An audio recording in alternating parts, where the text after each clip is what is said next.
driving right now. Hopefully the connection's good for the duration of this convo we're gonna have. What's going on, everybody? Good morning, Janet, Joaquin, Warrior, Blaze, Chris, Freedom, Casey. What's going on? Anybody who listens to this later in the day, thank you. You're listening to the recording. You can DM me anything you think I missed or anything you want to add, and I'll absolutely talk to you about it if we meet down the road on the old X space. So big week. Like there's a lot of news. I thought about it. What's the best place to start? Well, I mean, there's really no great place to start um, today, mainly because you've got the Comey spillover from yesterday, and I'm sure there'll be people talking about that. You've got the Putin no-show in Turkey, etc. So yeah, it's just going to be a bit different. We're going to talk about mostly the trip to the Gulf states because there's a lot right there just in and of itself, is there not? I mean, you had a situation where the president went over to Saudi Arabia, Qatar, United Arab Emirates. I mean, this is the fastest developing place in the world right now, friends. I mean, anybody who's got money, any global oligarch or what have you, has a place in Dubai.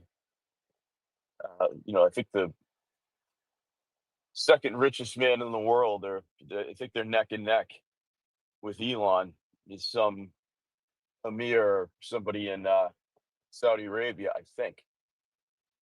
So you've got all that going. It's a happening place. It is a place where AI is really coming to a fever pitch among their oil and energy resources that they have, their military spending. For those of you that don't know too, because you're going to be mainly from the MAGA brothers and sisters I have that are more on the Israeli lobby side. Uh, no issue with that. I've got nothing against that. That's your thing. It's not mine. I'm not judging you, but they're the ones that do not like this trip.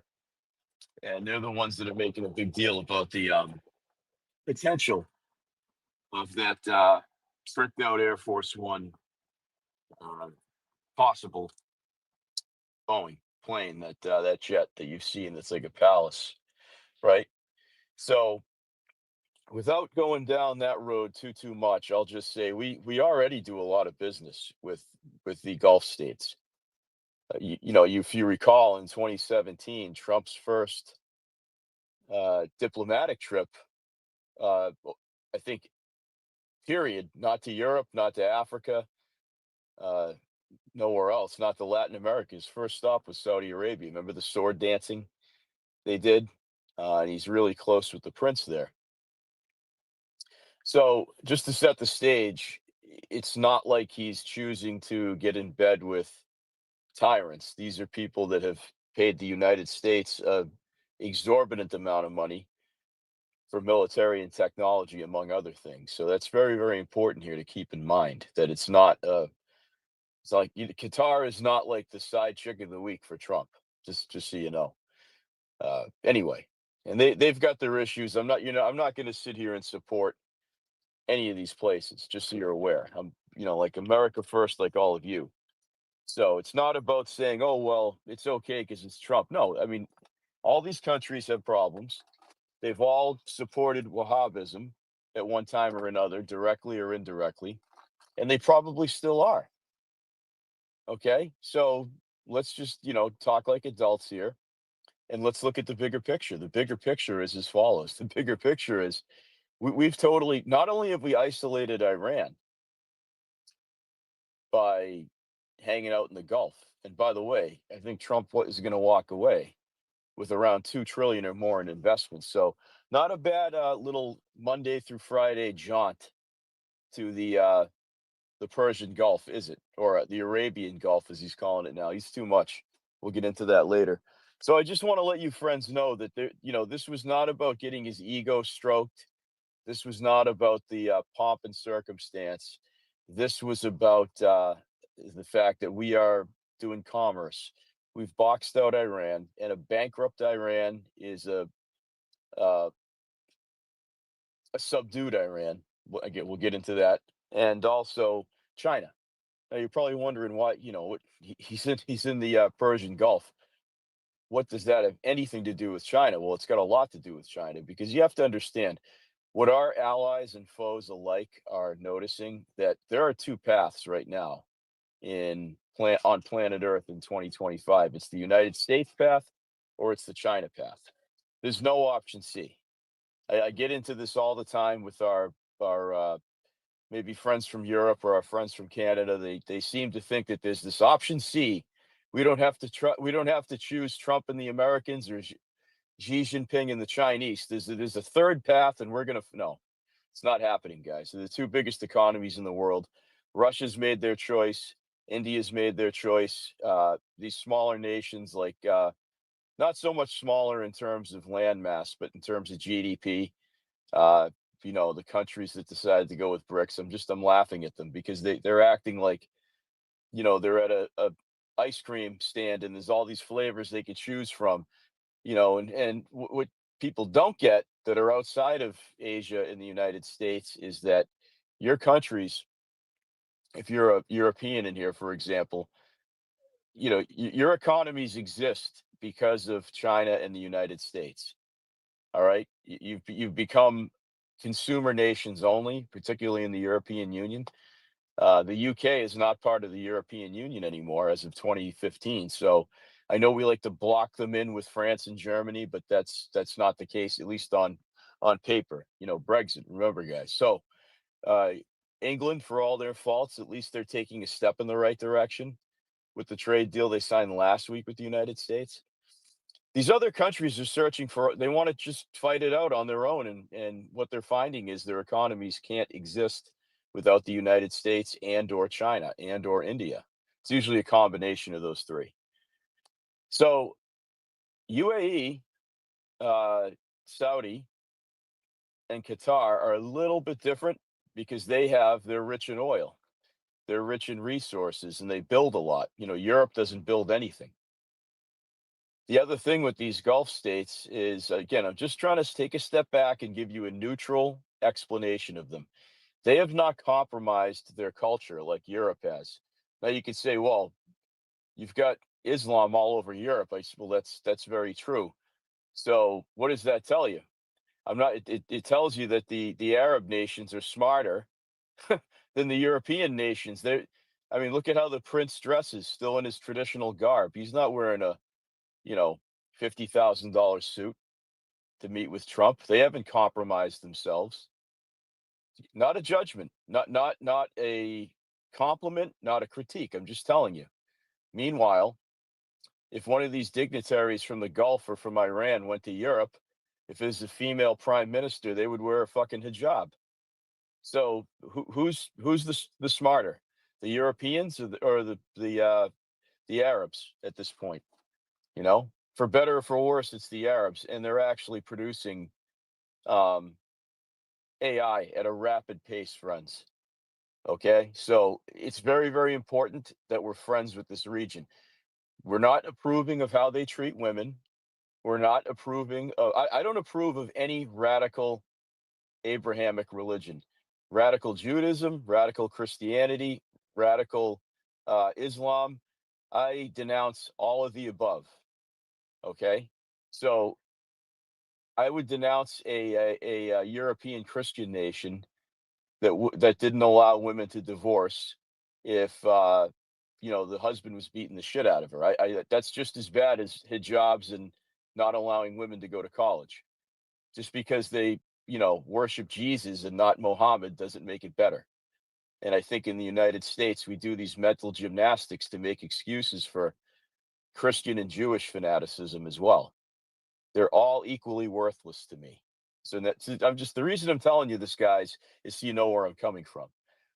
All right. I'm a spiritual person, but it doesn't dominate my life because, you got to do business and break bread with people that have incongruent beliefs to you, not just religion, but politics, the whole nine. This is Trump's mentality as well. The dude was touring a mosque in UAE yesterday. Okay, optics are important. We bring over if the prince ever came to the United States,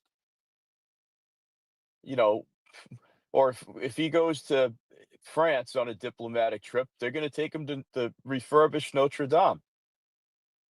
If he goes to the UK, they're going to take him and introduce him to the Archbishop of Canterbury. It's just politics, guys. It's not kissing ass. It is kissing ass, but not in the way that you think it is. So, anyways, uh, the reason why we've boxed out China with this is because you know Saudi is very susceptible to having their intellectual property stolen, just like Europe and the U.S. and the rest of the world, right? Excuse me. So, uh, they have a six that needs to be watched, just like us. And I think they would just rather do business with the West. I think you've got two very stubborn cultures with, for example, the Gulf state Saudi. Let's just say Saudi for the, big picture, Saudi and China, right? So there's a lot of egos there and a lot of cultural. The Saudis are probably very annoyed at how the Chinese do business and how their culture is, much like we are. So there's mutual distrust for good reason by the United States and by Saudi. Okay, and we've got this right across the Gulf. You've got this behemoth known as Iran. Isn't it funny? Whenever Iran is strong, it's when a tyrant is in charge. Obama, Biden, right? Do you guys know that in 2020, Iran was more or less bankrupt? Trump killed that Hezbollah general, I believe, which was very controversial, right? All over the Arab world. And they had no money. You heard there was no trace of where that 70 was it 7 billion in cash that Obama left him before he left. There was no accounting for that. We weren't really worried about it. The money was spent probably on a nuclear program. So you've got that situation. Biden came in and just like he fucked everything else up, he really uh, empowered Iran to go back into their fanaticism. Uh, my opinion is, guys, and I'm no expert on Iran, they are a very compromised and corrupt country.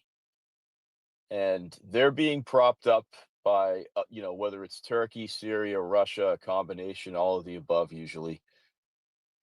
And a lot of people like a powerful Iran in the West because they think it keeps Israel in check.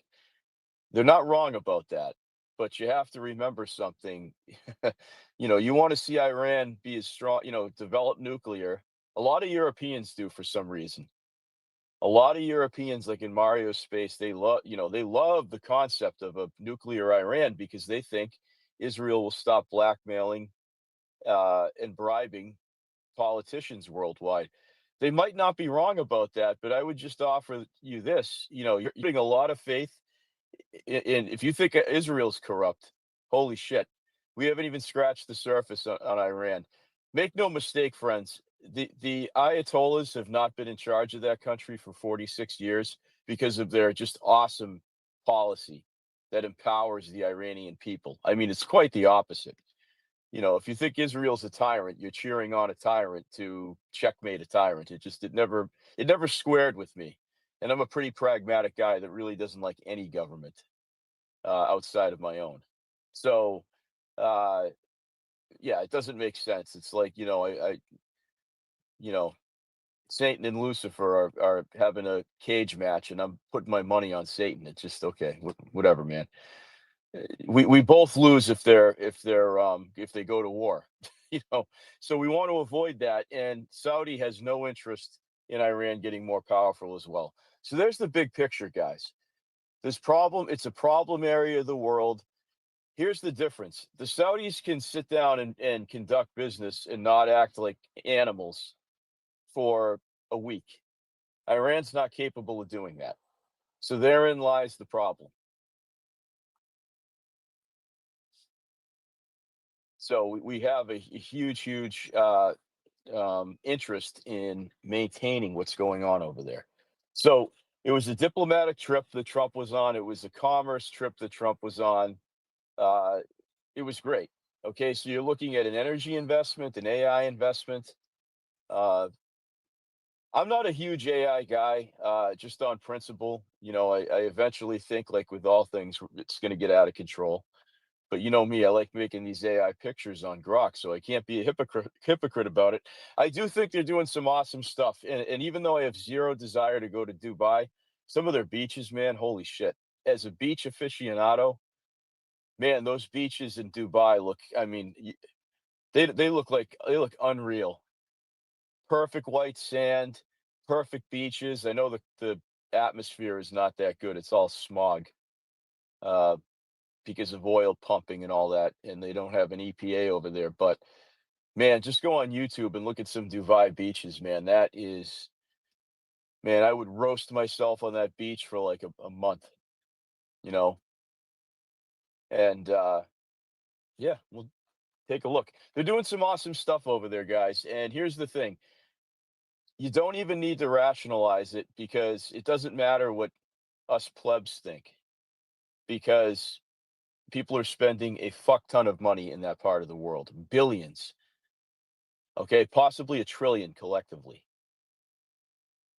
All right. So you can't ignore the Gulf states. They hosted the World Cup last time around. They're doing too many amazing things right now. Building soccer. Okay, I know with slave labor, I get it. Building World Cup soccer stadiums in 2 years.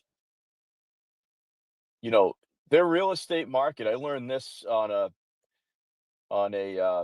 real estate podcast I heard on YouTube a couple days ago. The real estate market in Dubai, guys, is essentially 100% AI. There's no Remax or Coldwell Banker International over there. Everything is done by AI. Your mortgage financing, all that. Not just virtual tour. You have a AI real estate agent, and then all of these new constructions over there. Well, I would never buy them. They're completely smart apartments. You have basically robots running your house, your heating system, your air conditioning, your internet. Doesn't do anything for me. Got maybe to visit, like in an Airbnb for a couple days, it would be cool, but it's nothing I would invest in. But that's not the point. People with a lot more money and a lot more clout than I could ever have, and there's thousands of them, mostly Europeans, are investing money in that, like I said, in that quadrant of the world, guys. It's a lot of when where the money goes, the United States has to go, guys. We are a commerce nation. We're not yet a communist nation. We still like to spend money and make money. So this is really important. This was a major week, guys. And the thing is, it was just one Super Bowl after another for 5 days. So it's really, really hard for me to sit here and pick out what was the best moment. I'm just telling you, collectively, it was an off the hook week. I think the president enjoyed himself. I think there is an understanding now. And guys, Saudi Arabia has been cutting down on their Wahhabism the last decade. Yes, I know that at Osama bin Laden was a Saudi national. I get all that. Uh, they've cut down on that. They're cutting down on the anti-Israel talk. It's not because they like Israel. They want to make it work because they want a Palestinian state. They want Syria, which unfortunately now is being run by basically an ISIS member, or Muslim Brotherhood member. That's why Trump lifted the sanctions. He's going to give that guy a very, very short leash. And if this place becomes like Egypt did when you kicked out Mubarak in 2008, we're going to come for your ass. I guarantee you, Trump left the new Syrian president because he was there, probably with an iPad that had a bunch of footage of our special forces decimating ISIS in Syria in 2017.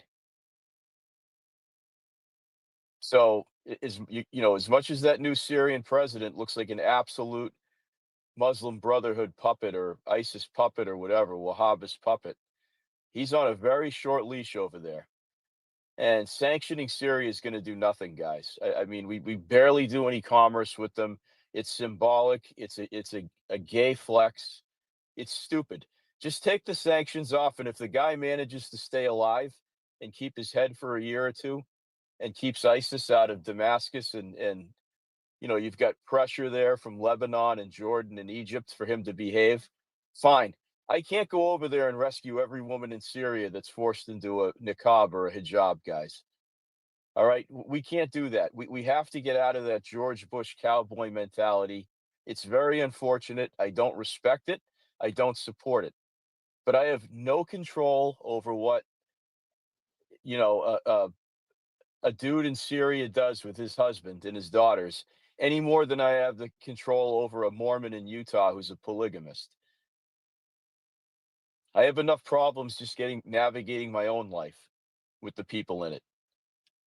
You know, uh, I can't worry about something that's on the other side of the world. I really can't, and you shouldn't either. So that's where it stands in the Middle East and in the Gulf states, friends. I have a feeling, well, Europeans go to Dubai because it's obviously much closer to fly to. I have a feeling Americans are going to be headed there for what it's worth. People with money can go there now, but maybe it'll be more affordable. Who knows? But I got to tell you, friends, I've not been to the Middle East. Could I be lying? I mean, I've always wanted to see the pyramids in Egypt. That's, of course, Africa, but uh, I'd be lying if yours truly would not like to be laying on a beach there in Dubai and soaking up the sun and swimming for 5 or 6 hours a day off and on. I'd be lying to you if I if I told you. Maybe paddle boarding out there. I don't know. I'd be lying to you if I said that I have no interest in doing that because that's not true. So that's where we're at. Let me get so up in the nest is the president leaving Abu Dhabi. Let me get another host up there, and we'll talk about that, and you guys could add in. Um, like I said, lots of news this week. Really hard to pick out one particular topic to discuss, but he also so I got rapid response. Now I'm going to put DoD rapid response. He also met with our troops there. I love that. Also talking, he brought Theo Vaughn with him, the comedian podcaster. I guess he warmed up the crowd. That was pretty epic. It's a good trip. Hegseth was there talking to the airmen and soldiers, I believe, that we are over there. So this president has the back of the military. That's a good thing. We knew that, but the optics, like I said, it's good to reiterate that point. Now that we've talked about the Gulf, and I want your feedback on that. If you grab a mic of what you thought of the trip, did you think it was? I can tell you who's shitting their pants right now. That's Iran. Okay. Oh, and here's another thing. I got a question about this like 2 days ago. I just haven't had a space, but why did Trump not go to Israel? Because he's more or less right there. Great question. And I think this is kind of tied into the Mike Waltz situation where I think Trump is pretty much done with Bibi. I don't think Bibi's too concerned about stopping the war in Gaza. And again, so we're kind of boxing him out too. I think there's been some saboteurs in the national security apparatus. Mike Waltz was a war hawk. He really he really liked the concept of us having kinetic war with Iran. It's not a recent thing. If you go back to when he was a congressman, and by the way, guess what district Mike Waltz is in? I think it's Florida 7. Guess who was the congressman there before him? Ron DeSantis. Guess who's the congressman there now? Randy Fine, a very subpar Republican. And it's a very, very heavily Jewish American district in Florida. Okay. So I think this is in part where Mike Waltz part of the nobody really knew who he was. He was an ex special forces guy, and all of a sudden he's a very powerful congressman in 2018 and 2020. And he's always supported the MAGA agenda, which I appreciate. Domestically, he's great. I just think the guy was really getting leveraged by the anti-Iran Israel lobby, which is still all over Washington. And that's how he got in that trouble with that signal chat. I mean, I think the guy was really trying to talk. Not that Trump would have done it, but it wasn't even about the signal chat. I just think they agreed to disagree. I was like, listen, Mike, that's why he's going to the UN and he's not getting completely shit canned. He's like, Mike, listen, I understand you spent your whole life as a hero in the military, killing these guys and hunting these guys, but that was 20 years ago. That was under Bush, and I'm not Bush, and I don't want to have a war with Iran.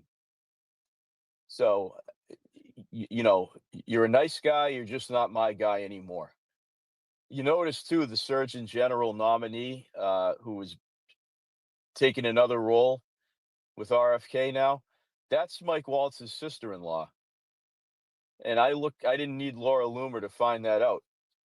When she got fired, or when her nomination for Surgeon General got pulled, I looked it up.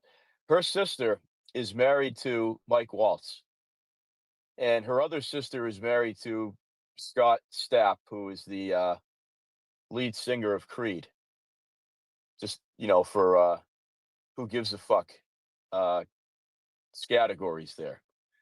Very interesting family. They've managed to uh, the women in that family, who by the way are Jordanian.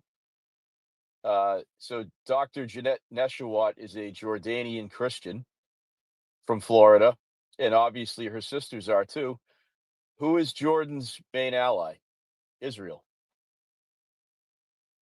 So I mean, there's some layers here to Mike Waltz, but he can't be that bad because he's going to be the ambassador to the UN now. Basically, the job John Bolton had a while ago. So, and Nikki Haley had it in the Trump 1.0. So, uh, there you go. There's my Laura Loomer crack googling for the day. So let's leave that alone, guys. Let's move on to the tariffs quickly, and then you guys could mic up. So Axios, which for those of you who are not familiar, is a left-wing publication, to say the least. They're really popular. They really are just Washington D.C. Like they're basically like the Associated Press. They're a mouthpiece for the Democrat Party. They only really focus on Washington. They don't have like a podcast or a cable news network. They pump out propaganda for the Democrat Party in Washington. That's basically their modus operandi, right? So they had an article Wednesday, I think, but I didn't read it till yesterday, about how the tariffs have had no effect on inflation in the United States, as predicted by yours truly. So all the doom pilling in April and late March about how you're going to be going to Walmart and spending $170 on stuff you spent $90 on, your household stuff. Just like I was telling you guys, and I've recorded the spaces. I don't often pat myself on the back. I really don't. And I don't like to talk about it because these people aren't here to defend themselves. So I don't name names. But I have the DMs, guys. And if you saw how many people were calling me a fucking retard and somebody who doesn't know what they're talking about and has no understanding of the economy, it's a pretty vast list, guys. And it's all people you know. And yes, they called me a fucking retard. I'm not being hyperbolic. So they were wrong, just as I told them they were, and I was right. And of course, the DeSantis people for 3 months, guys, have been. I mean, I'm blocked from the space, but luckily, people have been hooking me up with the clips. Um, they have been. I know none of you go in there, because you're not nerds and virgins, but they have been obsessing about inflation since like February, guys. It's a disease what they have.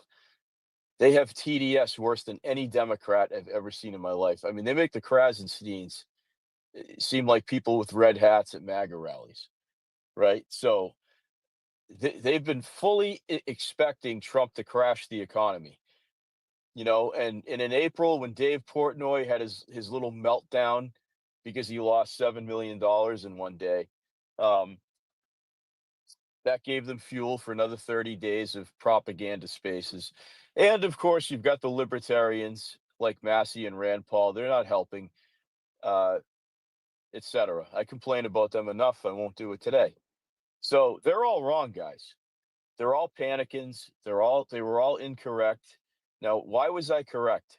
Yes, I'm a MAGA shill. I've not denied that. I'm proud of it. A lot of people are they like to say, "Oh, I don't think Trump's perfect. I don't think he's God." We're not talking about God. I'm just saying the guy knows how to ignite the economy. I'm a shill for having the U.S. economy um, take off, guys. I mean, if that makes me a shill, I mean, guilty as charged. I could care less. And the only reason I'm taking a victory lap today is because this is very simple stuff, guys. And I had to do it. Let me put it in the nest. Oh, well, I'll do it later. I had a tweet this morning, right? We're all worried about tariffs on cheap shit, okay? So think about it. You have to understand something, guys. The stuff you buy at the dollar store, the stuff you're buying on Amazon and Walmart, a $3 item, that costs like 50 cents in China to make. So even if the Orange Man's tariffs were like 1,000%, wow, that bottle of Dawn dish soap or whatever that you bought at Walmart that was 2.99, it's now 4.99. Wow. I really hope that $2 doesn't destroy your summer vacation plans and put you under. And I know what you're going to tell me. Well, Gads, that adds up. $2 here. What guys, if you cannot let me give you some economic advice. Just forget you know me as well as you do. Just this is unsolicited advice. All right. This is financial advice in a recorded space. If you are not prepared in a catastrophe to be able to pay 20% more for your Costco bill, for your grocery bill, for your Walmart weekly stuff, if that is going to disrupt your household finances, you have a lot bigger problem than tariffs or Bidenomics or China. You're just shitty with money. So that has nothing to do with who's president or the interest rates or the Federal Reserve. If you don't have a 20% cushion in your checking account, you should have more. But if you can't even do that, uh, you've got bigger problems than who's president or what China's doing to us or not doing to us, right? So you're getting all stirred up over, yes, China does things cheap, but what are they making, guys? What exactly are you buying outside of an iPhone that's a high dollar item from China? You really have to think about it. Okay, I buy a lot of shower valves. They're mostly actually made in Mexico, but think about it. When I'm when I put in a shower valve for a customer, okay, it's made in China. They're saving some money. Now they're Alex Simmons shower valves. Okay, they're a global or American standards, another good valve. Anyway, so they're swapping out Mexican and Chinese. Is actually they're mostly brass. Those shower valves, the cartridge and what have you. Okay, so you're getting brass made in Pennsylvania now. Think about it. How often, friends, you all have shower valves in your houses? You get a plumber to put one in or a contract, you're good for 10 or 15 years. So think about it. You had this one, okay, but I can get a shower valve for 199 bucks at Home Depot. But now my plumber wants to sell me one and now it's 399 because it's all American made now. Okay, fine, tightwad. I mean, you act like I need to save this $200 on this shower valve because I need cheap, cheap, cheap, cheap. You're all frugal motherfuckers. How often are you putting in a shower valve? Once a decade? So think about it, guys. Wouldn't that be worthwhile to buy a shower valve that you put in your renovated ensuite bathroom that's made in America with American brass or steel and aluminum or whatever the metal configuration is of said product? Wow, once in a decade, you have to get off your wallet and pay $200 more. Wow, my heart bleeds for you. And guys, this is a pep talk because I even fall into this trap. We are fetishizing the concept of cheap goods. Trust me. Why am I so opinionated and being a dick about this? This is what I do for work, guys. I get in arguments with people over this guy's in a $3 million house and he's worried about saving $200 on a fixture. Well, Gads, that's why he has no, he has money because his father inherited money and he inherited money from his father. This guy's not created one job in his life. I said, listen, I don't put cheap shit in because you're going to be calling me back in 2 months and I'm happy to come back and repair something, but you're not going to want to pay me. Let me put in what I want because I'll guarantee it. I don't want to put in a shower valve from Home Depot that costs $199 when you're paying $10,000 to get this bathroom tiled. Does that make any fucking sense to you? So this is what I deal with in my everyday life. That is why I'm so opinionated on it, friends, because I deal with middle class and mostly wealthy people. And guys, the stuff you might think that well, that's why they have money because they don't spend money. You can't live in a $3 million house and not spend money. Think of the LNG bill if it's a gas for heat. Think of the power bill, guys. These houses I work in, the fucking electric bills, everything. They don't put solar panel. You think these rich people want solar panels on their house? They want them on your house because they don't care what your neighborhood looks like. In fact, where I'm working today is not too far from where I live. And trust me, my house doesn't look like this. I'm gonna take a picture of a house that I'm not working in now, but I worked in with my father about 10 years ago. And why have I not been back there in 10 years? Because my father didn't put cheap shit in there and they paid through the nose. That was like a $50,000 job for him. He was in there a year. That one house alone, that was his price. I remember because he was there every day for almost a year. He dumped that call. I apologize. Spam. So the reason why I haven't been back there is because there's not $199 shower valves from Home Depot, which you all love to buy because they're cheap. Well, that's not a lot of money for something that's going to be in your bathroom for 10 years, guys. Do the math. What is that a day? Less than a cent? Yeah. So this is what I'm talking about. The cheap shit has to stop. I mean, you're becoming consumer terrorists, affectionately, right? So not you guys in here. I'm saying Americans that just search for the lowest price or just they're mad. I got to tell you guys from a contractor standpoint, it's maddening. If you have a renovation project going on, the guy does not want to install expensive stuff to bankrupt you. He wants to install quality stuff because once you give him his check, he wants to drive out your driveway and not go back there for a decade. Because if he's in the trades like me, he's got 5 million other customers waiting. He's not looking for job security with your project. Most of the guys can't even stay on top of the work they have now. So, yeah, you know, uh, my biggest message to people, if you need to save money, don't call me. I respect your money is yours, but I don't have time to be nickeled and dimed. I've got way too much going on. I get what I get, and end of story.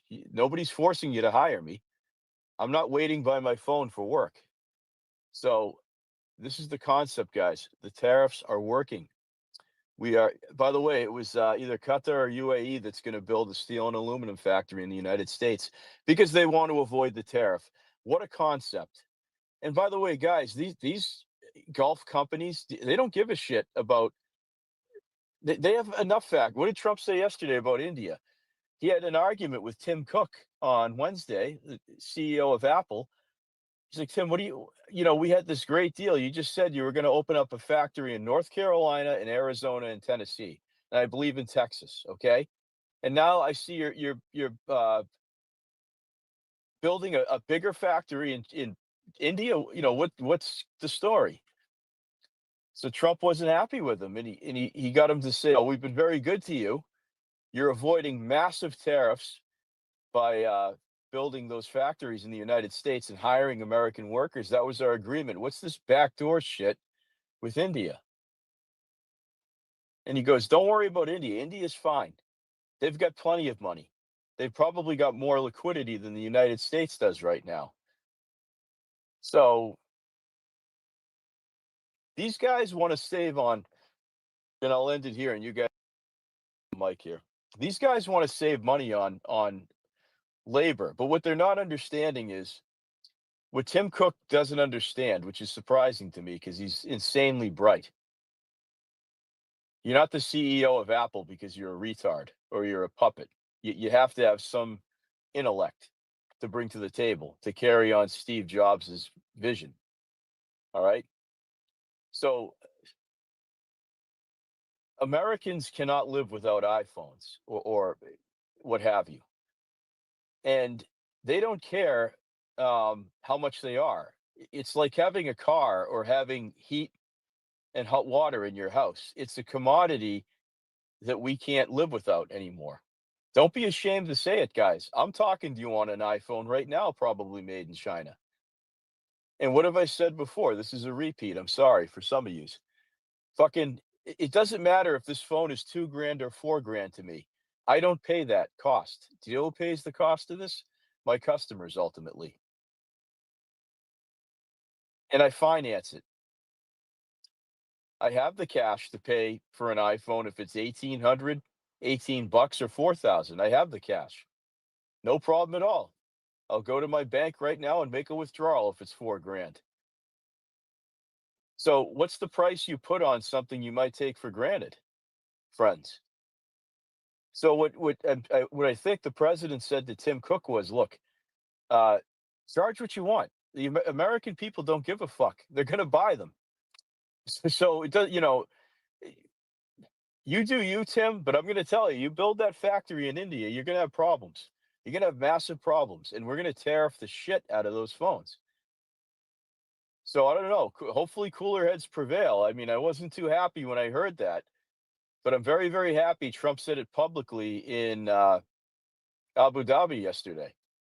Called him out and said, "Look, this little fuck is trying to go back to. He must think Joe Biden's president still.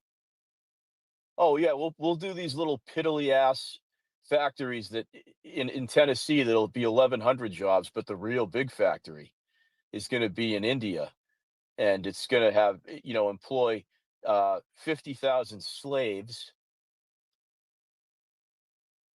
and it's going to cost me 1/10 to make an iPhone or tablet in India that it's going to cost what I'm paying the rednecks in Tennessee now." So I have these 4 factories to appease the orange man, but really I'm doing this backdoor deal. That's why Modi's you can't trust Modi at all. He's very Western friendly, but he is a conniving little bastard. He really is. Um, Look at the tariff wall to get into the Indian market, guys. It's disgusting. Although I think that's coming to heel. Okay. I'm going to pause here. Why don't you guys grab mics? I'm going to fire the truck up now, and I've got a bit of a commute to pick up some material today.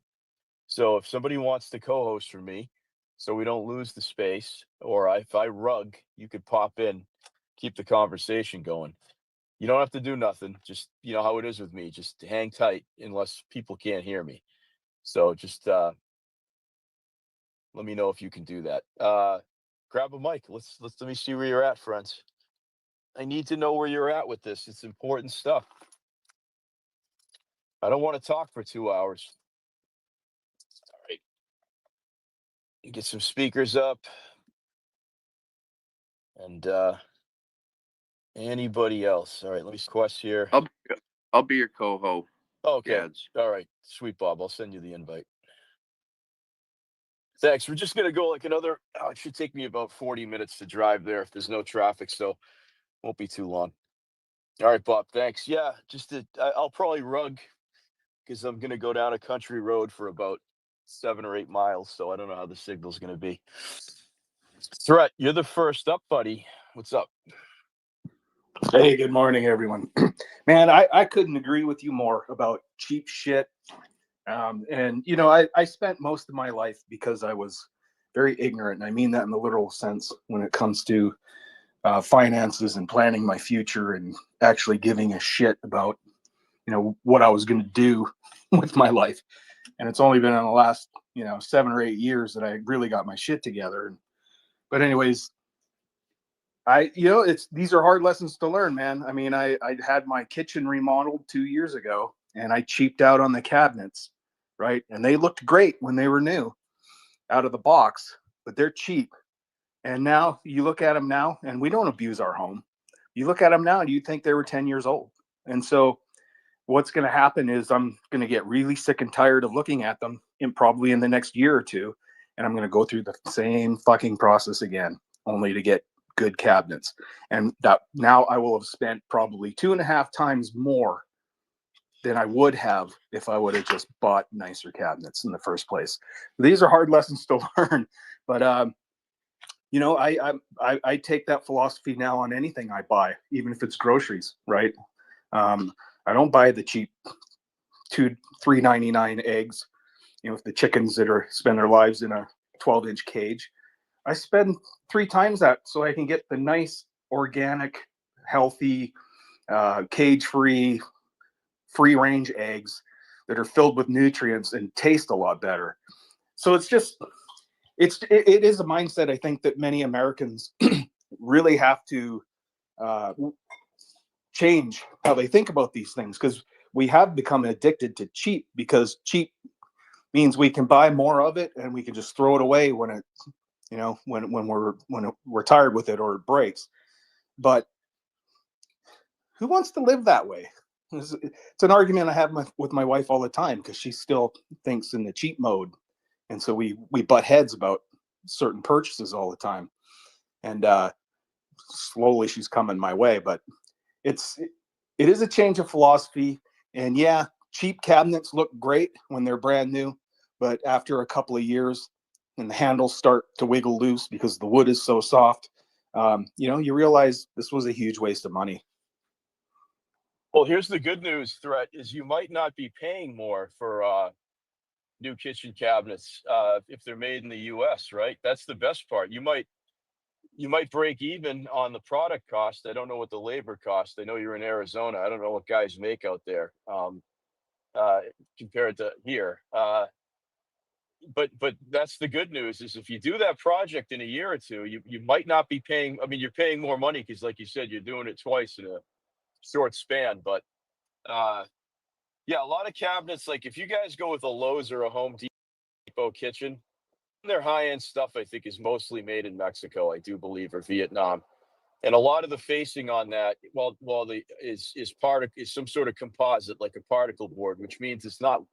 It looks like wood, it feels like wood, but it's mostly glue, right? Um, and I understand custom kitchen. Trust me, I've worked on jobs uh, where the homeowner hired a cabinet guy. I don't even ask what that shit costs. Like if uh, I usually come in after it's all done if they want like a farmer's sink, etc. Man, those things are heavy to install. But yeah, something to think about, guys. You might not necessarily be spending more money. Yeah, Threat, go ahead. And I was just going to say, you mentioned farmer sink. That's the one thing we didn't cheap out on. I got a really beautiful copper farmer sink, and I love it, although they're very high maintenance. Copper, huh? Oh, money bags over there. A copper one? Is it copper faced or solid copper? Solid copper. Jesus, I can't imagine what that shit costs. Holy crap. Even the stainless steel ones are a lot of money, but they are nice. They are nice. I have one in my kitchen too. It's a Kohler one. They're pretty good. Unfortunately, the people I live with think that because it's deep, they could just stack more shit in there and not wash it. But that's a me problem.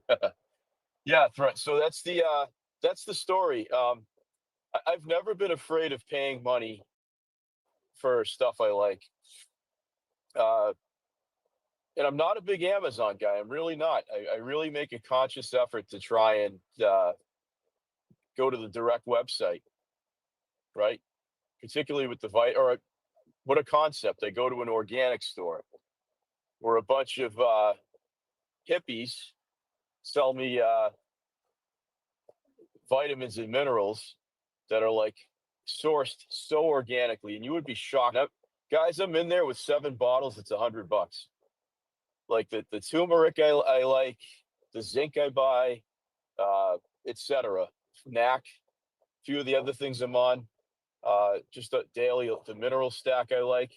That shit is expensive, and why is it expensive? Because it's sourced organically. It's again, it's not in a factory being separated by slaves in China. Uh, Actually, a lot of the supplements I take is in a brand called Indian Organic. So it is from India. That's why it comes in a glass bottle, not plastic. But it's high quality stuff, and it really, it's got ginger in it. But to me, that's a worthwhile. Many of you wouldn't give a shit. Many of you would just go to CVS and buy the genetic. That's fine. But I don't have a Ferrari. I don't have a yacht. So my hard-earned money goes to my best investment, which is me, right? My health, right? So I do have 20 years of work ahead of me. I'd like to be healthy all those 20 years, right?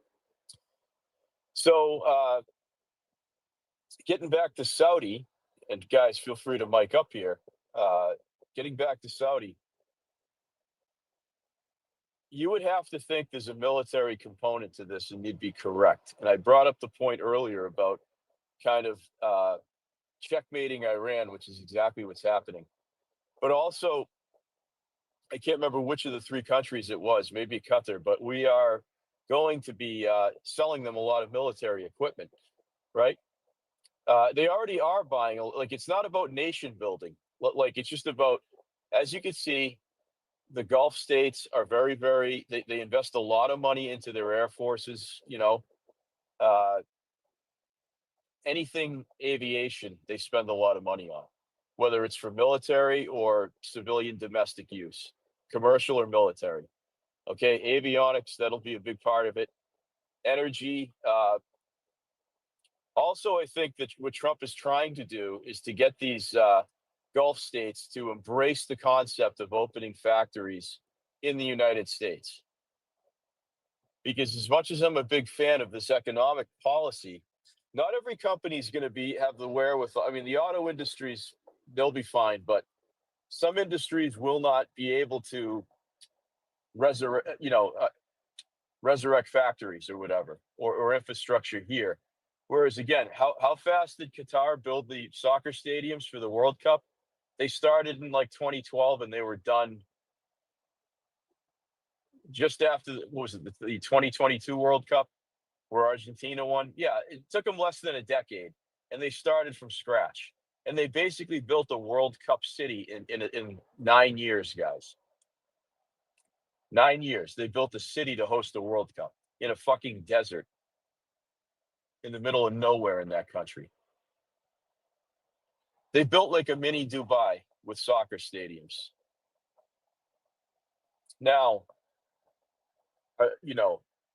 are they going to do that at scale in the United States? Like, again, UAE is going to build a steel and aluminum plant in the United States. And by the way, these plants, in my view, well, it's just in the development stages, guys. They're not going to be built in blue states where it's tough to do business. I do think that you're going to get factories in business-friendly states. Like if you listen to my interview with Luke Norman, who's the CEO of U.S. Gold Corp on Wednesday, uh, where are his? Obviously, you have to go with the mines where the gold is. I understand that, but coincidentally, look at the states that his projects are in: Idaho, Wyoming, and Nevada. 3 red states, 3 business-friendly states that, oh, by the way, have gold mines in them. He's going to have no problem with red tape. So for UAE to build a steel and aluminum plant in the United States, at least have a verbal commitment, they're not going to be going to Palo Alto, California, or Westchester County, New York, or Suffolk County, Massachusetts. Trust me. They're going to be going probably somewhere in the Midwest into an old steel and aluminum factory that got closed because of NAFTA. And they'll build something better, you know? That's my opinion. We'll see what happens. And I know many of you don't put stock because, oh, they're just stroking Trump's ego. It's all verbal. Oh, trust me, guys. Stephen Miller was there. Lutnick was there. They were taking notes, you know, and if they don't do it, Trump will say, well, they were not men of their word. They fucking lied. They didn't open a steel. So they'll just pay the tariff, guys. Look, it's a very easy choice for these other countries. They either want to, you know, they want to get in the American market or they don't. It's very simple. And and for once, we're going to have barriers.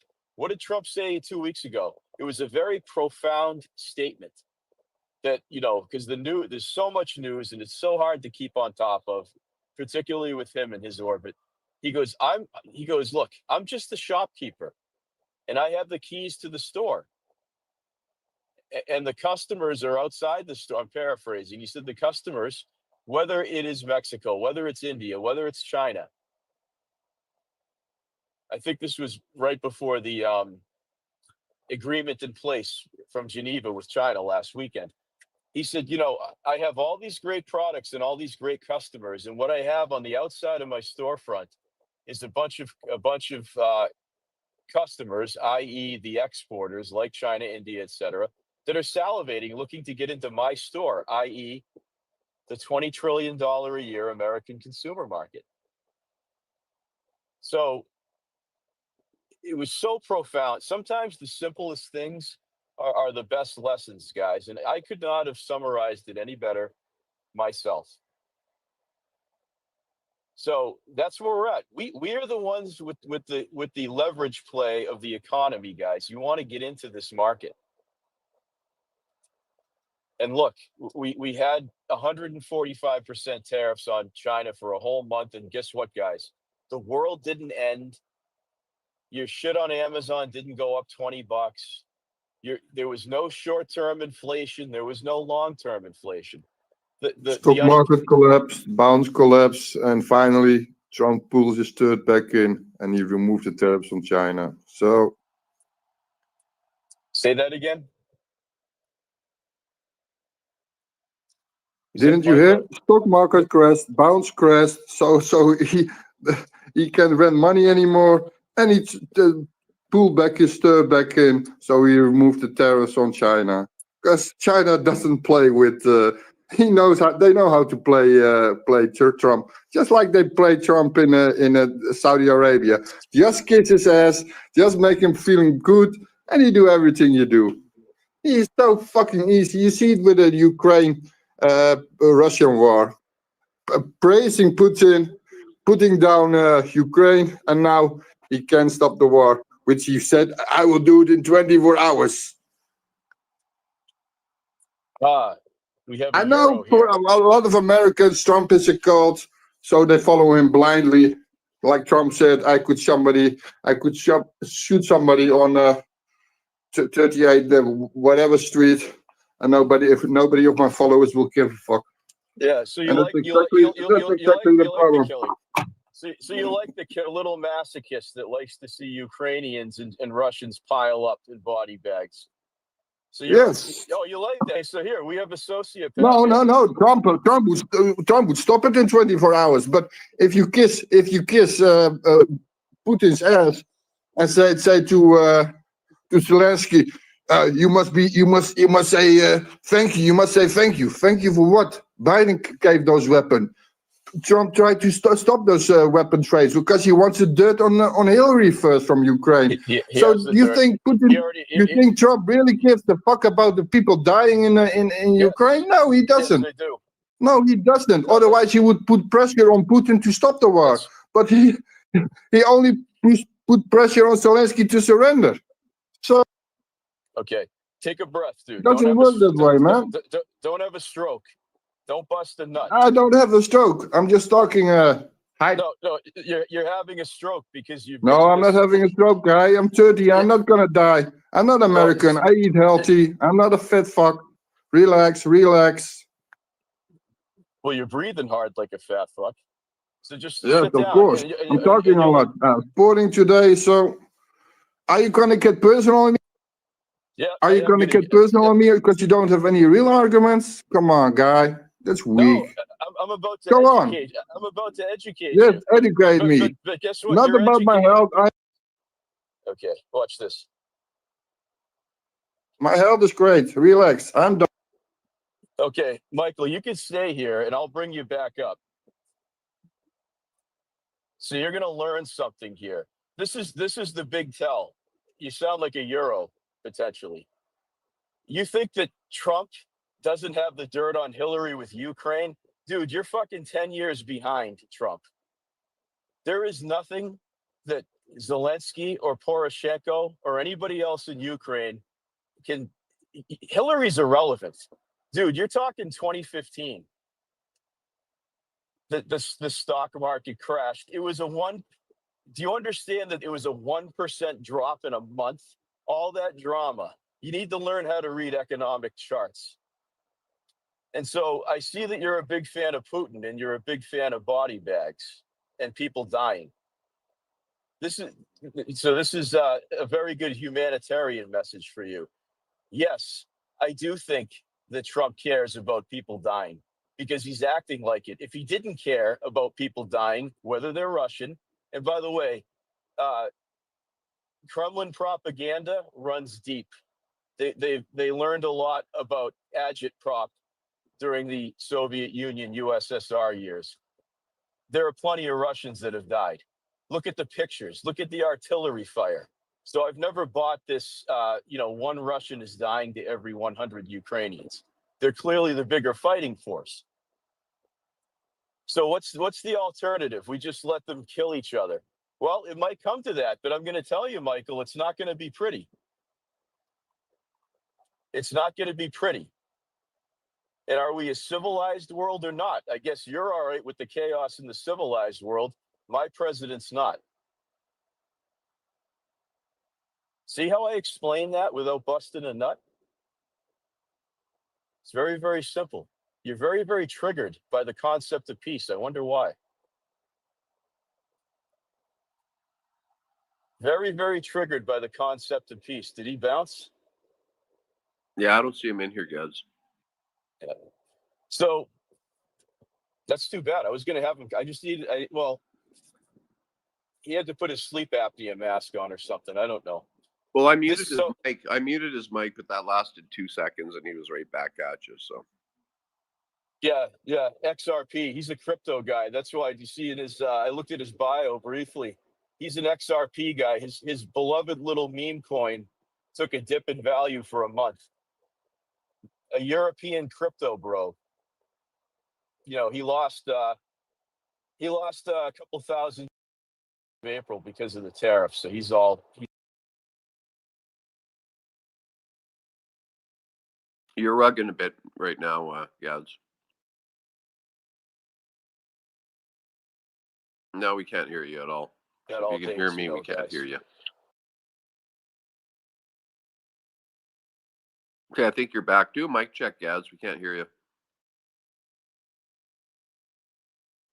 Mic check, Gads. You rugged there for about 20 seconds.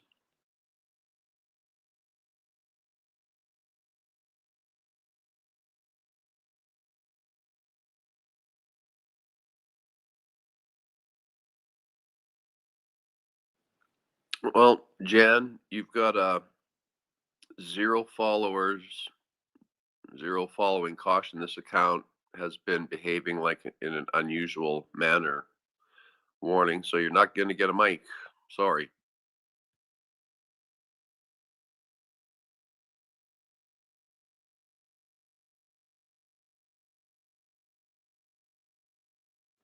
Threat, can you hear Gads at all? So I can't hear him. No, I don't hear anything.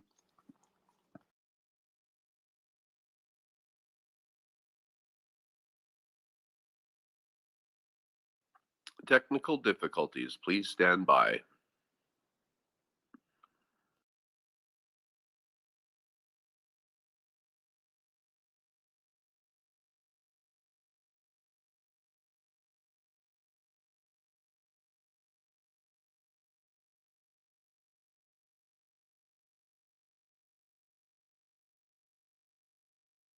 Okay, I DM the host. We can't hear you. Maybe reset Gads the room, or you're in a drop spot, but we can't hear you. You rugged for about the last 20 seconds, and now it's just been radio silence.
Janet, I see you grab the mic. Can you hear me now? All right.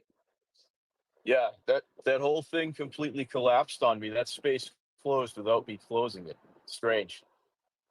Anyway, think I'm better now, but I heard Bob and Threat fine. It was just, I guess it was me you guys couldn't hear. So I'll let the room fill up a little bit. We'll get started again in a second here. No, no, I looked in his profile. A lot of he had like XRP in his account. A lot of the crypto people, um, like the day traders in April, were not too big of fans of the tariffs because Bitcoin went down to like 80 grand, I think, in April, right? That was a big part of it.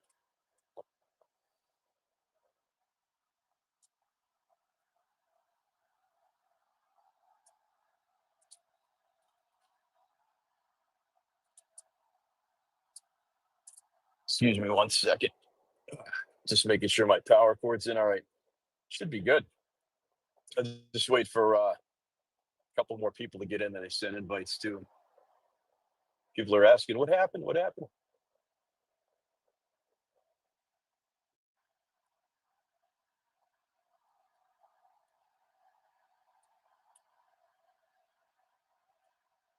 So, guys, to kind of dot the I's and cross the T's on what was going on yeah, I could have recorded it so you guys could hear the end of this. In Saudi Arabia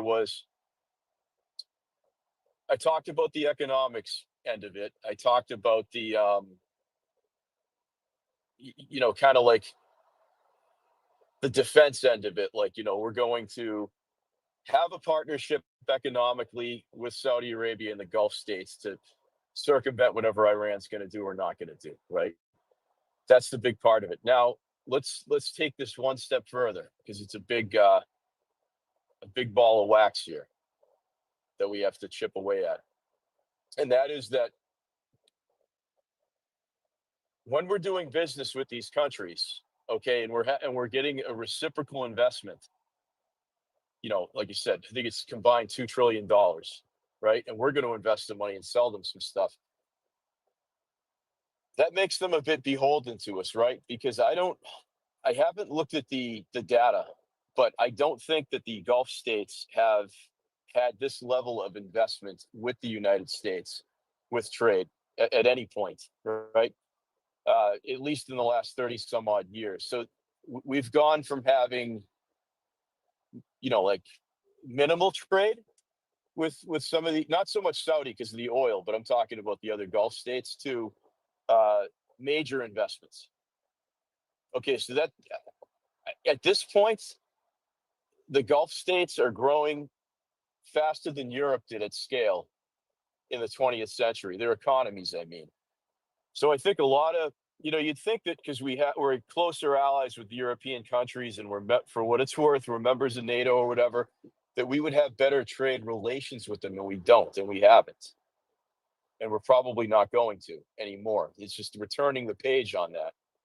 But the technology, the with AI and what have you, the energy, what is the Gulf known for? It's the most amount of oil in the world. Okay, but they have other types of energy, right? As well. I can't remember which country it was. Maybe Qatar. They're trying to work with NASA and develop a space program.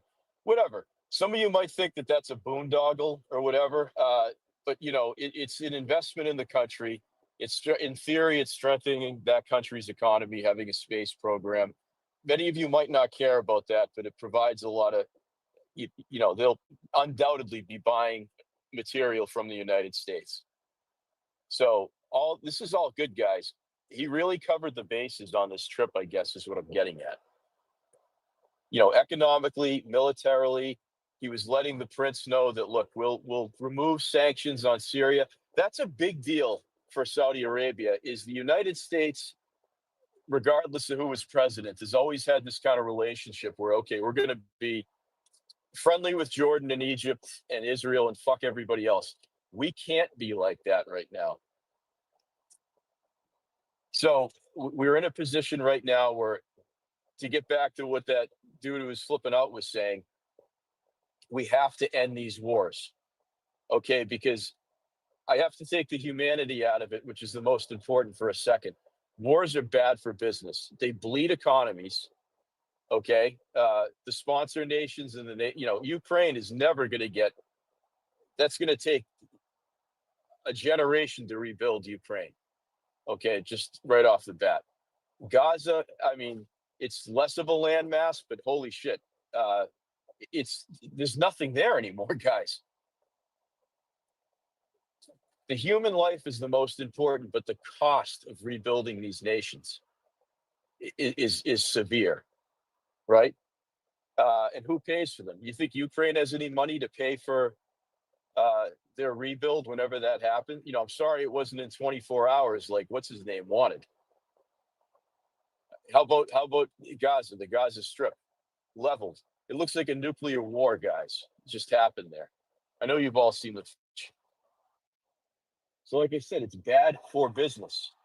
It costs the United States a lot of money. Think of the money we spent in Afghanistan. That's a recent example. Now, in World War II, we did something different. We had the Marshall Plan where again, this ties into tariffs here. We weren't really tariffing, England, France, Germany, because we wanted them to have more money in their pocket to rebuild their economies and to rebuild their countries. The war was not on U.S. soil. The war was in France and Belgium, etc. So you have that component. So doing a little bit of a different tactic here. If we stop the wars, we stop the bleeding, literally and figuratively, and we stop the financial burden, right? So it's very, very important, guys. The Saudi Arabia wants us to have good relations with Syria, Turkey, because we're not going to be able to have a peaceful planet if we're all dogpiling Syria.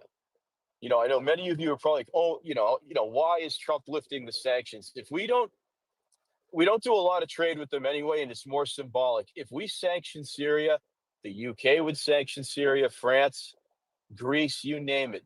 Most importantly, their neighbors like Jordan and Lebanon.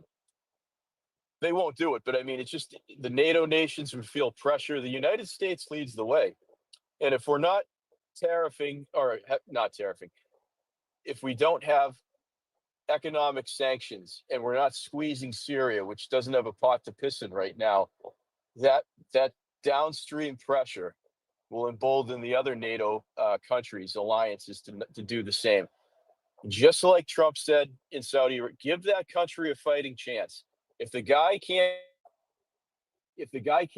uh, cut it, his own people are going to kill him, like they did with Gaddafi in Lebanon or Hussein. So we won't even have to get our hands dirty and do any sort of swap out, right?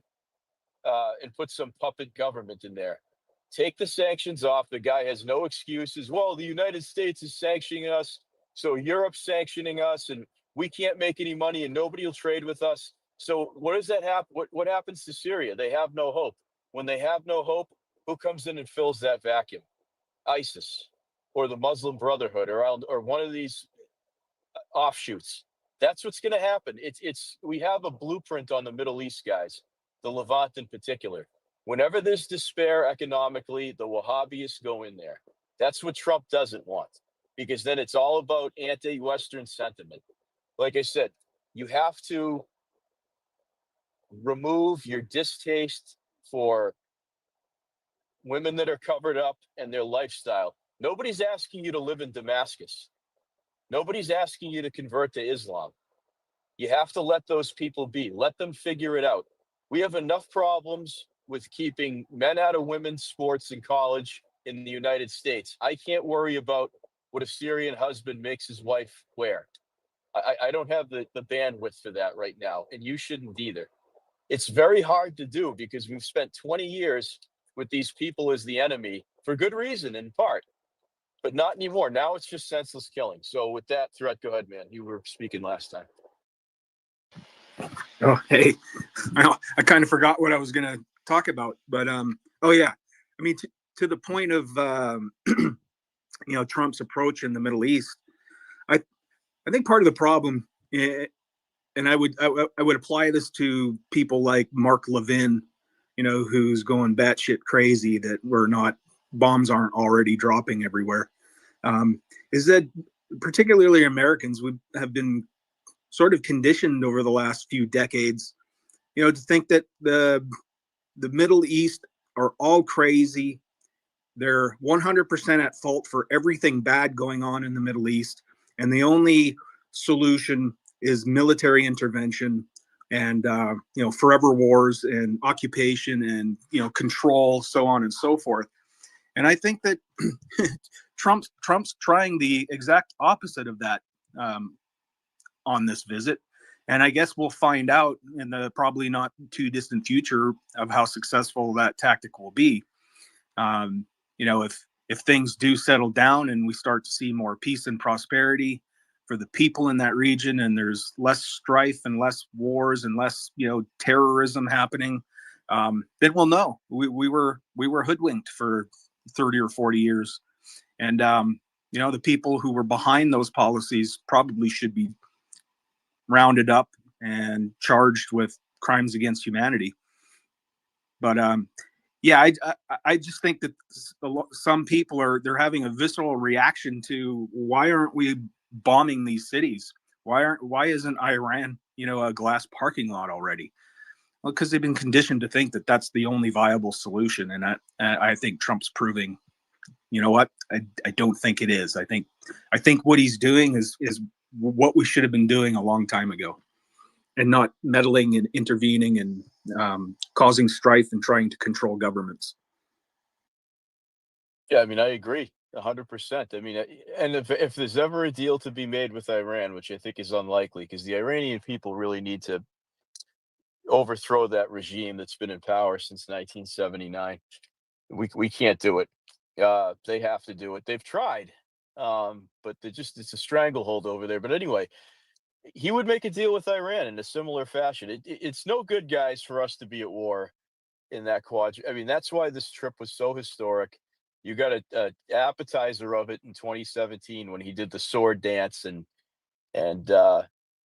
he's been working with this prince. This prince is not perfect, but he's making an effort to not make his people slaves to Wahhabism, Islam, and etc. But it's tough, guys. It's really tough to go into another country and tell them that they should live like the United States does, because that's as much as it I would recommend this lifestyle to them. That's what gets us into trouble. Case in point, Afghanistan. Case in point, Iraq. How many more examples do you need? It doesn't work. The people have to have a yearning for it, and they don't, and that's okay. But in the meantime, let's do some commerce with them and not create war. And you saw that in Trump's Saudi speech. I'd recommend listening to the whole thing. It was about half an hour, 40 minutes. Really covered the bases. I think that the prince was impressed, and that this will keep, for the time being, China out of that quadrant. You have to understand, everything Trump does militarily, or defense-wise, I should say, or economically, is with China in mind. So every move has a counter move attached to it. Like I said, I don't know the extent of the Saudi involvement with China, but China's involved everywhere. And trust me, they're stealing the intellectual property of the Gulf states as well. Anywhere where they can get in, they will do it. And it's a good hedge, right? It's a great hedge. So we'll see where that goes. Let me get something up in the nest now that we restarted here. Wanted to talk to you about, political hippie. I'll be 1 second there. Let me just get this up in the nest. I missed your hand there. So that last space, because I'm getting some questions. I did not close that. So it just completely dropped, probably because of where I was driving. I know Bob and Threat, who had mics, couldn't hear me. So it was a recorded one. So if you missed it, or you missed the fireworks at the end there, that's recorded. So you should be able to find that. So this is a continuation of the Gulf visit chat, and I talked a little bit about the tariffs and all that. Let me just try and get this up in the nest here. I want you guys to bookmark this for later if you want. This is from Rapid Response. So, okay, it's up in the nest. So, in Abu Dhabi, the AI industrial revolution is coming to the world, and it needs power. So our focus is going to be to dramatically increase power production, energy in America. That's really important, guys, because all of these spaces have been trying to integrate this in. Uh, we are expanding our energy here in the United States. We have an energy czar for the first time. That's the Interior Secretary, Doug Burgum. He and the Energy Secretary, who's Chris Wright, I think are doing a really great job on, between the offshore drilling for oil and, he's even talking nuclear. Doug Burgum is nuclear energy, which is clean. And it sounds dangerous, but, we haven't been in a place where we could maximize that at all. So, and of course, coal. Trump signed the executive order on coal. So we're really taking a all of the above approach to improving the energy output of the United States, whether it's through fossil fuels, coal. Uh, I'm whatever. Renewable is a supplement, not those wind turbines. Those are stupid. But I'm not whatever. People can do what they want. I do see, if you're in a state like Arizona or Nevada, I understand the practicality of having solar panels. I get that. I don't think there's anything wrong with that, but it should always be supplemental, right? It should never supersede fossil fuels. And also, if you ever are driving throughout the country and you see and you're in a position where you can pull over and you see large solar panels for commercial use that are out off the highway or whatever, pull over, and I would invite you to go take a walk, if you have access, to walk underneath them carefully. And you're obviously going to see a lot of dead grass for obvious reasons, right? It's the sun's being blocked out. Uh, I've seen some stories about some solar panels they've taken down uh, in the Southwest. That grass never comes back to life. It does permanent damage. So solar panels have a downside to anything that's green underneath them or in their perimeter won't be green after you take them down. So for what it's worth, it kills the grass. It kills the vegetation and ecosystem around it slightly. So they're not without fault either. And don't even get me started on offshore wind. I mean, what it does to nautical avian life is unbelievable. Trust me. Down not too far, God, Massachusetts, some of the prototypes were there. And I can't even tell you how many seagulls died, how many birds that carcasses that get mangled in those things. And the sonic disruption it does for whales and marine life. I don't know a lot about that, but I've seen some situations where it keeps it disrupts sonically underneath the water, those offshore wind turbines, because they're very close to the ocean, to the coastline, where it's the most windy. Hello, right? Something to think about, guys. Renewables have a lot of faults. A lot of faults. Um, Politically hippie, you had your hand up, I think. It's down now, but do you want to talk? Yeah, I'm going back into the whole thing there in the Gulf. I mean, I think Trump has got the right attitude. I mean, if you help make that area prosperous, they'll take care of their own gangsters, right? I mean, I think you need to, let these people have some money, let these people, prosper in their own lands. Maybe that'll stop a lot of things like the illegal migration happening all over Europe and all over North America.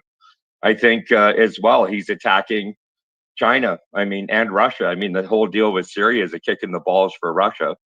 And I think he's stepping in front of China and he wants to make sure that, he's not. Trump is very good at dodging wars rather than waiting till they happen and then throwing military at them. I mean, I'm in Canada, so, but I observe from the outside, like he'd rather not see a war get started and dodge it geopolitically than let one get started and then throw military at it. Yeah, exactly. The Trump doctrine, if you will. I think that's one way of it. I think um, Syria too. I'm glad you brought that up because it's really, really hard. Because I think a lot of Americans want Trump to be simpatico with Russia, but I don't know about this new president they have. But I know the previous one, Assad, was very tight with Putin. There was a bit of a strong bloc forming at the end of the Obama years, and that was Russia, Turkey, Iran, and Syria. Okay, kind of like another a pre-BRICS, if you will. And I think the big thing with that was, uh, like you said, it's a kick in the balls. I think Russia kind of likes the fact that the United States would be at odds with Syria or with Turkey, and Turkey's in NATO, which a lot of people still don't know to this day. But they're in NATO, and that's where Marco Rubio is right now. That's where the Ukrainian delegation. Everybody's there right now except Trump and Putin. So not a lot is going to be accomplished. Um, we have the mineral deals in hand, which is a very long-term thing, but it's something. It's better than zero to secure our whatever it was, 350 billion. Uh, and again, like political hippie just said, not having conflict with these Middle Eastern countries pisses off a lot of the right people. Like in terms of people who want to see the proliferation of war, I think, in that part of the world, right? I think in a lot of, I Yeah, think in a lot of cases too, people don't realize that prosperity, wiping out world poverty would fix the environments of so many countries, the world. I mean, we could fix the world just by getting rid of poverty, and we can fix all these problems with terrorists just by making their lands more prosperous. Because then people don't want to go to war. Once you have money in your pocket, you're like, yeah, I don't want to. Oh yeah, and let's get rid of these dickheads that are causing all the problems and threatening our prosperity. and let's take Afghanistan. We have a recent example. Why do you think for many, many years, I can't speak to Alexander the Great, but look at why the British Empire was in there for so long, tried to be in there, the Soviet Union, and then the United States at the beginning.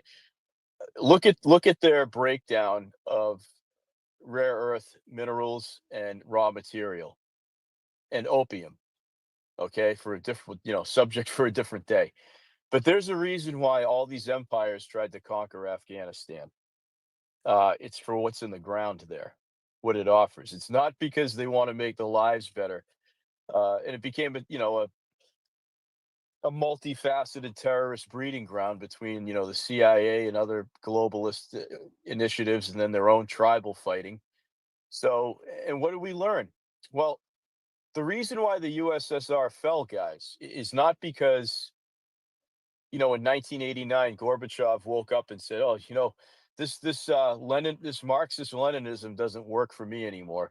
And it wasn't because I know this is going to sting for my fellow Republicans, but had nothing to do with Ronald Reagan saying, "Mr. Gorbachev, turn down this wall." And it had nothing to do with the noble work Pope John Paul, his anti-communist rhetoric in the early 80s. We eat that up like that was the reason Russia turned the other cheek. The reason why the Soviet Union collapsed and why there were bread lines in Moscow in 1989 was because they ran out of money. As I've said many times, they spent 7 trillion rubles they didn't have in Afghanistan in the 70s and 80s. Had nothing to do with the philosophy. Communism is brutal. Communism doesn't work, but you have to understand something. Gorbachev, Brezhnev before, these guys were not zealots. They did not have the writings of Karl Marx memorized. Okay, just like Xi Jinping is not some zealot communist. He's more of a gangster. He's more of like a mob boss with the China CCP, more of a triad. He's like the CEO of the triads, basically. But let me get back to Russia. Communism is a political philosophy, like pragmatism, like libertarianism, like liberalism, like conservatism, etc. So these guys were there for the power and the money. Had nothing to do, Mikhail Gorbachev was not like the standard bearer of what Lenin did in the Russian Revolution in 1918, 1917. Had nothing to do with that. Okay, so that's why the USSR collapsed, guys, is because to feed ideology, you need money behind it. Okay, um, perfect example. When we withdrew from the Vietnam War in 1972, who was president? Richard Nixon, a conservative Republican. Okay, his philosophy was conservatism. Okay, American conservative, red state politics. Okay, on paper. Now we didn't win that war, but for many reasons. Did the North Vietnamese communists defeat the concept or the philosophy of American conservative republicanism because Nixon was the president when we withdrew? No, of course he didn't. It came roaring back in 1980 with Ronald Reagan, tenfold. Okay, so same thing. That's why we didn't defeat the Nazis. We had German generals that surrendered to the Allied generals in 1945. It's a philosophy. It's a political party. Communism, fascism, the Nazi Party, they're political ideologies, right? It's about money, guys. And once they run out of money, the empire crumbles. It's very simple. Happened to Rome. Happened to the Austro-Hungarian Empire in World War One, to the Russian Empire in World War One, and even to a lesser extent, definitely the German Empire, and to a lesser extent, the British Empire. They've been slow burning, bleeding out for 150 years. India, Hong Kong, South Africa, even Australia, New Zealand are detached at this point. So you've got that situation going. I think a lot of people don't realize that China imports 100% of its oil. It doesn't have any oil in its land. And so as a Yes. Canadian, I have a theory that that's why our leaders are so adamant that we have to leave our oil in the ground. I mean, during this, last election, the only country to come out and say they want to do more business with us is China. And they actually sent an ambassador that doesn't even speak English. So I think that, our reserves of oil, which are massive, the third largest in the world, are being held for Chinese government because pretty soon Trump is going to go around and tap all the oil, make all the deals, and make sure that China doesn't get to make any deals on oil. Right. Hence our presence in Saudi this week, etc. Remember, with the U.S. dollar, what's left of it is backed by, guys. It's not, off the gold standard in 72 onto the OPEC dollar shortly thereafter. So I do think that this will improve the purchasing power a little bit of the USD. And that is another thing about China. Like I said, everything you saw, guys, while I spent an hour talking about the Middle East, I'm going to repeat it again. Everything you saw yesterday with Trump had China in mind. Every move he makes geopolitically, even if it's with a completely different government, completely different part of the world, is to weaken China. And like Hippie just said, they do import a lot of oil. That's why this situation, I was going to get to that with the dude who was freaking out in the last space. His theory was, through all the yelling and heavy breathing, was that China had gotten Trump to recalibrate. And what I was going to bring up was, okay, up until last week, when he paused the tariffs after the successful parlay in Geneva, right? We had 140%, 145% tariffs on Chinese imports here in the United States. Okay. Now, again, this is a big argument I'm having with the day traders and the crypto guys, the short term instant gratification crowd. Our entire stock market fluctuated -1%, and the NASDAQ actually went up 1% in the month of April. So all that drama, everybody flipping out, everybody busting a nut, everybody having a fucking meltdown over losing a couple of $1,000 was because of the fact that we had a 30-day basically embargo on Chinese goods. All right. I woke up this morning. I had electric in my house, my iPhone charged overnight. Let me see how much money's in my wallet, literally right now, how much cash I have. Let me see. I went to the bank yesterday. And so let's see, I've got $272 cash in my wallet right now. Okay. I was able to go to my bank yesterday and have access to all my money so that let me look at my stock portfolio right now on this app here. Just give me a second here.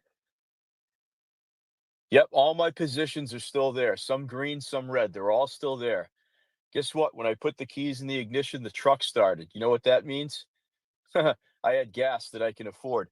In fact, I'm looking at a Shell gas station sign here. It's $2.79 a gallon for regular. The world didn't fucking end because we had an embargo on China for 30 or 40 days, guys. The stock market didn't crash. We didn't have inflation. You have been gaslit. I'm not saying you believe it, but you have been gaslit by the media like nothing I've ever seen in my life, or we have been collectively, right? I've never seen anything like in my life what I witnessed in the month of April. Well, I think people as well don't realize that with China pushing the Chinese dollar to be the world trade dollar, BRICS was at 38% of global GDP, and the G7, including the US and Canada, was at 42%. We were 4 percentage points off of equalizing out on the global GDP, and China was out running around signing up countries like Brazil that backed out after Trump got in. Like Trump realized if we didn't get, our shit together, we'd all be trading in Chinese dollars, which would be a huge catastrophe for the world. Right, exactly. So for our allies, right? I know there's some people from other countries in here. Forget who's president. Forget if it's Biden, Obama, Trump. Just don't worry about that. Just follow me on this. A strong U.S. dollar. If you're a country in Europe or Canada or Mexico, whatever, and you are being economically leveraged or annexed by China and or India or some other unsavory country, India's not so bad. They're just deviant to deal with. But in some cases harmless, some cases not. But I digress. A They strong were U. signed up on BRICS. India was signed up on BRICS, so they were one of the last Yeah, ones to say, "Yeah, we'll take the Chinese dollar." yeah, but they're a natural rival to China. I don't know how long that would have lasted organically, because not because they share their border there, but they're rivals for the Western market as you know. But that's the thing, though. A strong U.S. dollar is good for the West. Okay, it doesn't matter if Biden gets the credit or Obama or whoever or Trump. A strong U.S. dollar means you get to stay Western. You're less Chinese and Indian infiltrated, I guess, is where I'm going. Uh, I got about a couple minutes here left, guys, so I won't take any more speakers right now. I'm sorry this space got chopped up, but I got part one, including the flip out, and then part two here. Thanks, Bob, for holding the signal again. So the story is, I don't know what happened. That last space just crashed. It was nothing I did, but I'm happy I got back online here. So just to conclude, guys, take a look at the Rapid Response 47 account. That's got a lot of the clips of the really successful week we had. This move, while it was very Gulf focused, obviously, had China in mind, as I've been trying to establish to you. The Axios, this I talked about this in the first space there. There is no sign of inflation on the American public. It's a complete, it's a canard. It's a complete ruse, guys. The narrative crumbled. When you've got Axios reporting, there is no sign of even a 1% inflation boost in the American consumer market. That's like saying CNN, basically. Axios is basically the digital website equivalent of CNN with propaganda for the Democrat Party. So I just like I've been saying since February, guys, tariffs are relative. If countries like China, let me actually put it up in the nest so you guys could take a look at it. If most of the stuff the small stuff, I'm not talking about I'm not talking about energy, I'm not talking about tablets or anything like that. But the stuff that the Democrats and a lot of libertarians and a lot of bootlicking Republicans have been rallying to is like Rand Paul. These tariffs won't work because the American people will eventually pay the delta. They'll pay the difference. They'll pay the tax. It's a tax being passed on to the American consumer. Okay, you can't look at tariffs in a one. I mean, you can, but if you're trying to make a macro and a microeconomic argument against a guy like me that's very protectionist, you can't do it in good faith without this information I'm about to give you. The things that are going to affect our impoverished American public are stuff at Walmart, stuff on Amazon, under $20 items, dish towels, hand soap, snacks for your kids' lunches. That's what they're talking about. Throw the dollar store in there too. So you have to understand something. We're talking about items that cost less than $20, whether it's a food product or a household item. Perfect example, a 299 299 USD costing bottle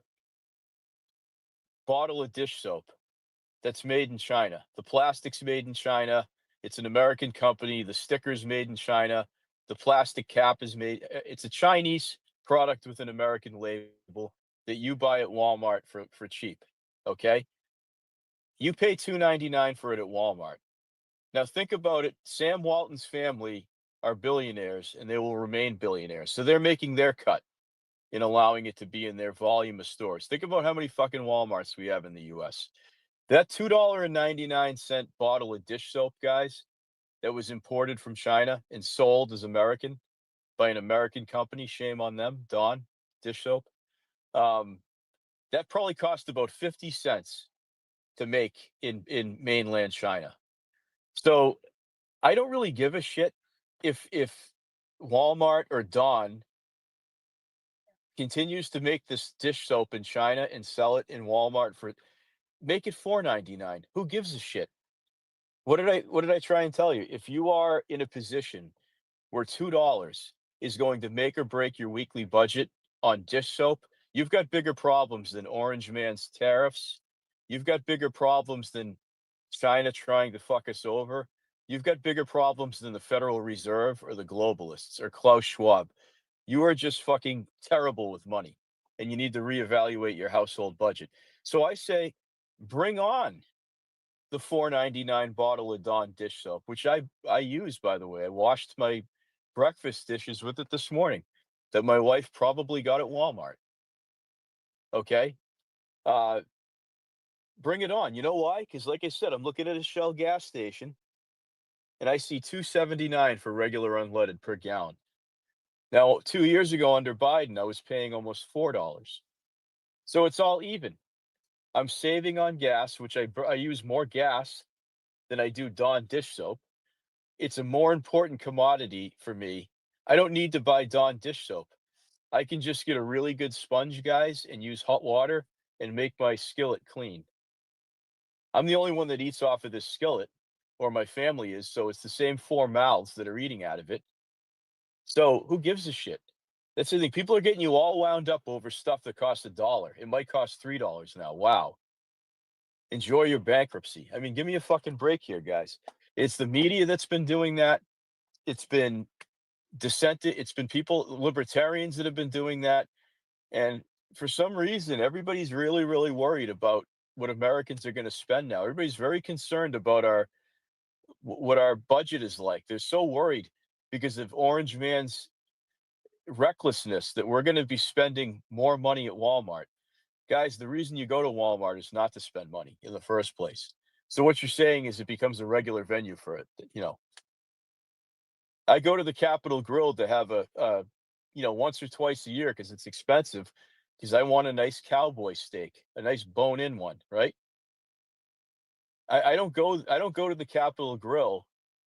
If I go to the Capitol Grill and get a cowboy steak, which is like $75 for the cut that I like, if I go there and it's $20, I'm gonna be like, am I eating fucking dog meat?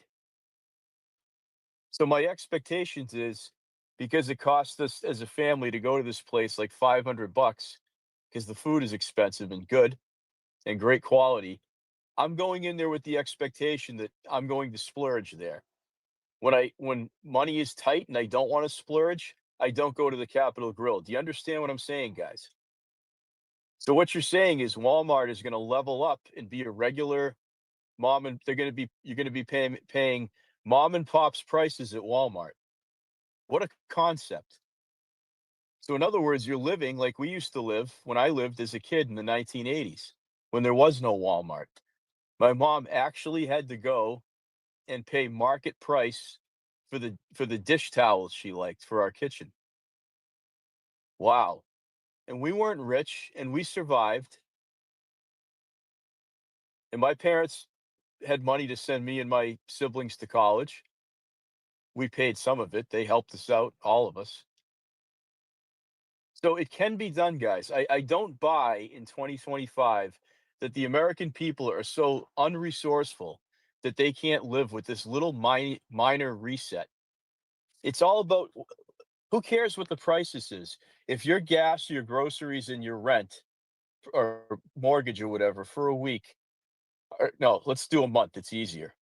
If your expenditures, if your debits are $4,800 a month for everything, gas, food, gym membership, mortgage or rent, insurance, blah, blah, blah, car payment.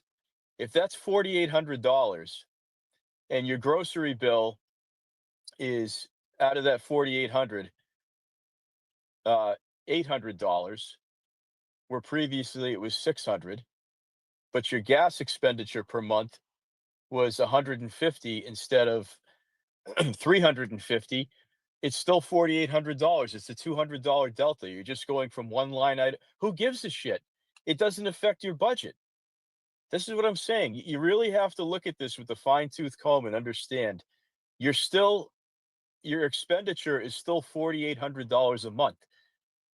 Who gives a shit if it's 350 in gas and 400 in groceries instead of 200 in groceries and 150 in gas. Like we're getting into this semantic game that's tedious, obnoxious, and exhausting.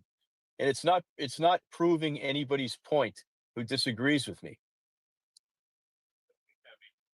I'm one of these guys, and I'll leave you with this, friends, and I appreciate you all. I basically believe in almost a consumer tax, not a sales tax, something different, a consumer tax. Then we can get rid of the IRS. We can get rid of property tax. We can get rid of inheritance tax, wealth tax, uh, all of these things. High insurance premiums, they'll all be gone, you know? So that's really what I'm gunning for. I don't know if we're ever going to get it, but that would be nice, wouldn't it? You could choose how much you spend. You don't want to put gas in your car and you want to take public transportation for a month. If you live in a city, you can do that. You might do that now, but that's up to you. I can get to my office on the metro, so I'm not going to put gas in my car this month. I'll just suck it up and take public transit, and I won't be, because gas is a little high right now. But you know what? A train ticket is still $30 a month, a monthly pass or whatever, frequent rider card, whatever. So simple, guys. If I could figure this out, trust me, guys, Trump can figure this out. I know nothing. Those smart people know everything. Just trust in the process, please, because there's no inflation. So stop, I don't even see it on the horizon, guys. I think you're going to have a very good summer. Enjoy your vacations. Don't obsess about the price of restaurants or the price of gas. Spend money in this economy, and all the haters will have nothing to say on Labor Day. When they see what consumer spending is this summer, I've got 2 vacations planned. Going to Portugal next month for 10 days. That's like a $10,000 trip. Okay. Trust me, I just got the credit card bill. It's a $10,000 trip. Okay. Then I'll be going down to the Cape and the islands like I do in July. That'll probably be a $3,000 or $4,000 trip for a week for my family. Hotels, food, and all that. So I'm going to be dumping in 14, 15 grand in the next 90 days into the economy. And I would do that. I did that last year when Biden was president. So doesn't matter to me. Just spend money in the economy, and this gaslight tactic will be over. All right, guys, have a great day. Appreciate you all. Sorry more of you didn't get a chance to talk, and sorry the space got busted up via technical difficulties. Maybe that European dude sabotaged us. Who knows? Funny. Guys, have a great day. I'm headed to work now. Send me the link to the juicy space if there is one. I need something to listen to for the next 3 or 4 hours. All right. Appreciate you. Thanks, Bob. Yeah, thanks, Gads. Have a good one. You too, guys. Have a good weekend if I don't see you around.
First off, let me convey to my family, friends, and supporters that now is not the time to gloat.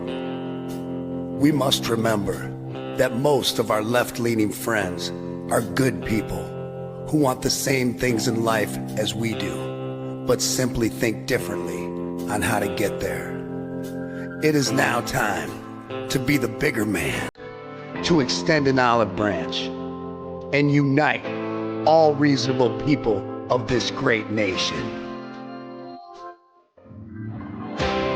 God has blessed America, and together with President Trump, we will make America great again.